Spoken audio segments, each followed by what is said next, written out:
தளபதி Vijay, Thala Ajith, super star Rajinikanth, உலக நாயகன் கமல்ஹாசன் இப்படி எத்தனையோ நட்சத்திரங்களை உருவாக்கி நம்மளை கொண்டாட வச்சது தான் தமிழ் சினிமா. சினிமாவை நம்ம வாழ்க்கையில இருந்து பிரித்து எடுத்துட்டோம்னா நம்ம வாழ்க்கையில சுவாரஸ்யமே இருக்காது.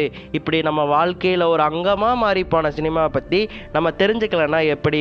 இந்த வீடியோல நம்ம தமிழ் சினிமாவுடைய வரலாறை தான் பார்க்க போறோம். தமிழ் சினிமாவுக்கு பிள்ளையார் சொல்லி போட்டு வச்ச நபர்னா அது நடராஜ முதலியார் தான்.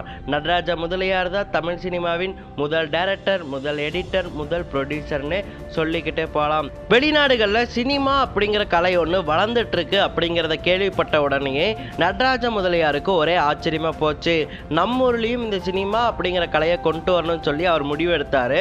அதன் விளைவா 1917ஆம் ஆண்டு இந்தியா ப்ரொடக்ஷன் கம்பெனி அப்படிங்கிற ஒரு ப்ரொடக்ஷன் கம்பெனியை அவர் உருவாக்கி 1918ஆம் ஆண்டு கீசகவதம் அப்படிங்கிற படத்தை எடுக்கிறாரு. இந்த கீசகவதம் படம் தான் தமிழ் சினிமாவின் முதல் திரைப்படமா கருதப்படுது.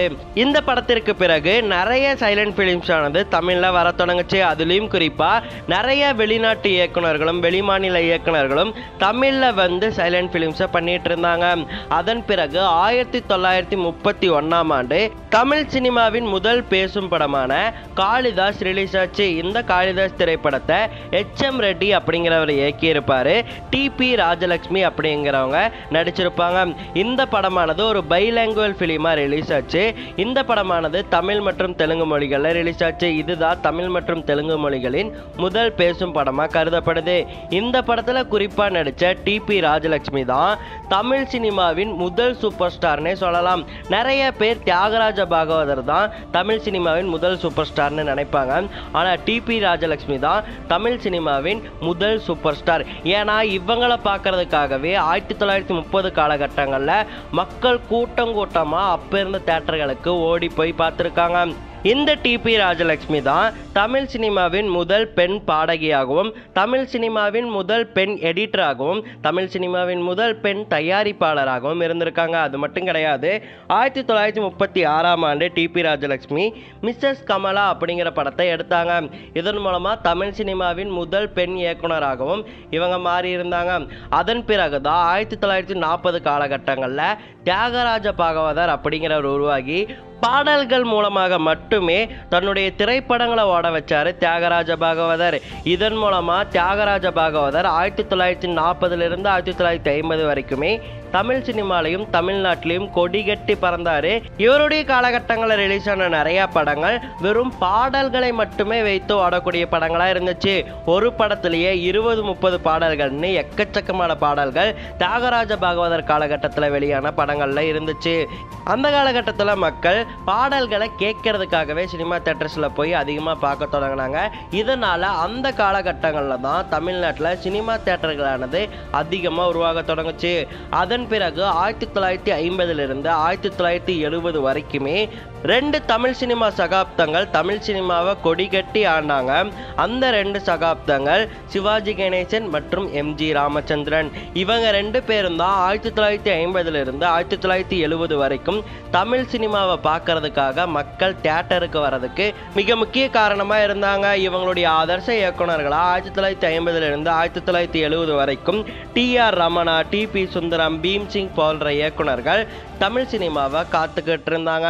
இந்த இயக்குனர்கள் தான் தமிழ் சினிமாவில் மிக முக்கியமான புதிய முயற்சிகளை கொண்டு வந்தாங்க. உதாரணத்துக்கு 1951ஆம் ஆண்டு அது வரைக்குமே தமிழ் சினிமாவானது கலர் திரைப்படங்கள் இல்லாமல் பிளாக் அண்ட் ஒயிட்ல தான் ரிலீஸ் ஆகிட்டு இருந்துச்சு. அதை எல்லாத்தையும் மாற்றும் விதமாக தமிழ் சினிமாவின் முதல் கலர் திரைப்படமாக ரிலீஸ் ஆன படம்னா அது TR சுந்தரம் இயக்கத்தில் வெளியாகி MG ராமச்சந்திரன் நடிப்பில் உருவான அலிபாபாவும் 40 திருடர்களும் படம் தான். அலிபாபாவும் 40 திருடர்களும் தான் தமிழ் சினிமாவின் முதல் கலர் திரைப்படமாக ரிலீஸ் ஆச்சு. அதன் பிறகு நிறைய கலர் திரைப்படங்களை எடுக்கிறதுக்கு நிறைய பேர் முயன்றாங்க. ஆனால் அன்றைய காலகட்டங்களில் கலர் திரைப்படங்கள் எடுக்கிறது அப்படிங்கிறது ரொம்பவே காஸ்ட்லியான ஒரு விஷயமா இருந்துச்சு. இதனாலேயே குறைவான கலர் திரைப்படங்கள் தான் வந்துச்சு. 1964ஆம் ஆண்டு முதல் முழுநீள ஈஸ்ட்மன் கலர் திரைப்படமான காதலிக்க நேரமில்லை ரிலீஸ் ஆனதுக்கு அப்புறம் தான் அதிகப்படியான கலர் திரைப்படங்களானது தமிழ் சினிமாவில் வர தொடங்குச்சு. 1985க்கு மேலே தான் கலர் திரைப்படங்களானது அதிகமாக தமிழ் சினிமாவில் வெளியாச்சு. ஆனா இந்த 1950 இருந்து 1970 வரைக்கும் எடுக்கப்பட்ட அனைத்து திரைப்படங்களுமே செட்டு போட்டு ஒரு செட்டுக்குள்ள தான் எடுத்துட்டு இருந்தாங்க. அது வெளி ஷூட்டிங்கா இருந்தாலும் சரி, இல்ல வீட்டுக்குள்ள இருக்கக்கூடிய ஷூட்டிங்கா இருந்தாலும் சரி, எல்லாத்தையுமே செட்டு போட்டுட்டு தான் பண்ணிட்டு இருந்தாங்க. ஒரு சில காட்சிகளை மட்டும்தான் வெளியே எடுத்துட்டு இருந்தாங்க. அப்படி இருந்ததை மாத்தி வெளியே போய் எடுக்கலாம், வெளிநாட்டிலையும் எடுக்கலாம்னு சொல்லி நிரூபிச்ச படம் தான் 1973 ரிலீஸ் ஆன உலகம் சுற்றும் வாலிபன். இந்த உலகம் சுற்றும் வாலிபன் தான் முதன்முறையா வெளிநாடுகளுக்கு போயும் நம்ம ஷூட் பண்ணி படத்தை கொண்டு வரலாம் அப்படிங்கிறத நிரூபிச்சிச்சு. இந்த படத்துல நிறைய புதுமையான முயற்சிகளை எம்ஜி ராமச்சந்திரன் கையாண்டிருப்பாரு. அதுல குறிப்பா சொல்லணும்னா இந்த உலகம் சுற்றும் வாலிபனுக்காக அவர் போஸ்டர் அடிக்கவே கிடையாது. வெறும் ஸ்டாம்ப் சைஸ் ஸ்டிக்கர்ஸை மட்டுமே ப்ரொமோஷனுக்காக எம்ஜி ராமச்சந்திரன் பயன்படுத்தி இருப்பாரு. இருந்தாலுமே இந்த உலகம் சுற்றும் வாலிபன்ல கூட நிறைய காட்சிகள் ஒரு செட்டுக்குள்ள தான் எடுத்திருப்பாங்க. இப்படி செட்டுக்குள்ளேயே எல்லா நேரமும் எடுக்க வேணாம், நம்ம வெளியே போய் எடுக்கலாம், நம்மளுடைய கிராமங்களுக்குள்ளேயும் திரைப்படங்களை எடுக்கலாம்னு சொல்லி நிரூபிச்ச படம் தான் 1977 ஆண்டு பாரதி ராஜா இயக்கத்துல கமல் மற்றும் ரஜினி அவர்கள் நடிப்பில் ரிலீஸ் ஆன 16 வயது நிலை படம். இந்த 16 வயது நிலை படத்துல தான் கமல், ரஜினி, ஸ்ரீதேவி, கவுண்டமணி ஆகியோர் இன்ட்ரடியூஸ் ஆனாங்க. இந்த 16 வயது நிலை படம் தான் தமிழ் சினிமாவின் மிக முக்கிய திருப்பமாக கருதப்பட்டுச்சு. ஏன்னா இதுக்கப்புறம் தான் நிறைய அவுட்டோர் ஷூட்டிங் ஆனது தமிழ் சினிமாவில் உருவாக தொடங்குச்சு. நிறைய பேர் வெளியே போய் நம்மளுடைய கிராமங்களுக்குள்ள திரைப்படங்களை எடுக்க தொடங்கினாங்க. அந்த காலகட்டத்தில் தமிழ் சினிமாவின் மிக முக்கிய தூண்களா பாரதி ராஜா, பாலச்சந்தர், பாலு மகேந்திரா போன்றோர் விளங்கினாங்க. இவங்க 3 பேருமே வித்தியாசமான திரைப்படங்களை தமிழுக்கு வழங்கினாங்க. பாரதி ராஜா புதிய வார்ப்புகள், சிகப்பு ரோஜா, கருத்தம்மா, அலைகள் ஓவியதில்லை மாதிரியான வித்தியாசமான திரைப்படங்களையும், பாலச்சந்தர் வறுமை நேர்கம் சிகப்பு, 3 முடிச்சு, அபூர்வ ராகங்கள், தில்லு முள்ளு மாதிரியான வித்தியாசமான சிறப்பான திரைப்படங்களையும், பாலு மகேந்திரா மூன்றாம் பிறை, மூடு பனி, வீடு, நீங்கள் கேட்டவே மாதிரியான அருமையான திரைப்படங்களையும் வழங்கி தமிழ் சினிமாவை இந்த காலகட்டங்களில் வேறொரு இடத்துக்கு கூட்டிட்டு போனாங்க. அப்படி கூட்டிட்டு போயிட்டு இருந்த தமிழ் சினிமாவில் மிக முக்கியமான 2 நபர்கள்னா அது கமல்ஹாசன் மற்றும் ரஜினிகாந்த். இந்த காலகட்டத்தில் தான் கமல்ஹாசனும் ரஜினிகாந்தும் மிகப்பெரிய அளவில் வளர தொடங்கினாங்க. இந்த படங்கள் வெளிவந்த காலகட்டத்தில் தான் தமிழ் சினிமாவை கமர்ஷியல் பாதை நோக்கி கொண்டு போயிட்டு இருந்தாங்க ஏவிஎம் ப்ரொடக்ஷன்ஸ். தரமான படங்களையும் ஜனரஞ்சகமான படங்களையும் தயாரித்து வெளியிடணும் அப்படிங்கிற குறிக்கோளை மட்டுமே வச்சு வெளிவந்தாங்க இந்த ஏவிஎம் ப்ரொடக்ஷன்ஸ். இந்த ஏவிஎம் ப்ரொடக்ஷன்ஸ் பண்ண இன்னொரு மிக முக்கியமான விஷயம் கமர்ஷியல் திரைப்படங்கள். கமர்ஷியல் திரைப்படங்கள் இப்போ சக்ஸஸ்ஃபுல்லாக ஓடிட்டு இருக்குன்னா அதற்கு மிக முக்கிய காரணம் 2 திரைப்படங்கள்.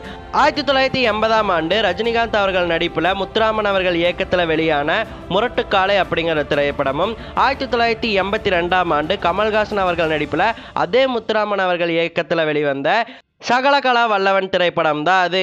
இந்த 2 திரைப்படங்கள் தான் தமிழ் சினிமாவானது கமர்ஷியல் பாதையை நோக்கி திரும்புறதுக்கு மிக முக்கிய காரணமாக அமைஞ்சிச்சு.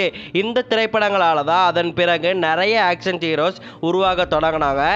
இந்த கிராமத்து கமர்ஷியல் ஃபார்முலாவானது பெரிய அளவில் ஹிட்டானதால தான் அந்த காலகட்டத்தில் பிரபு, பாக்யராஜ், விஜயகாந்த், ராஜ்கிரண், ராமராஜன் போன்ற நிறைய நடிகர்கள் உருவாக தொடங்கினாங்க. இவங்க பிற்காலத்தில் மிகப்பெரிய அளவிலும் பேசப்பட்டாங்க. இப்படி தமிழ் சினிமாவின் வளர்ச்சி மற்றும் வரலாறானது 1990க்கு பிறகு மொத்தமாக மாறுச்சு. அந்த கதையை நம்ம இன்னொரு வீடியோவில் பார்ப்போம். அது வரைக்கும் மறக்காமல் நம்ம சேனலுக்கு சப்ஸ்கிரைப் பண்ணி வச்சுருங்க. நாம் நெக்ஸ்ட் வீடியோவில் பார்ப்போம். Tata, bye by.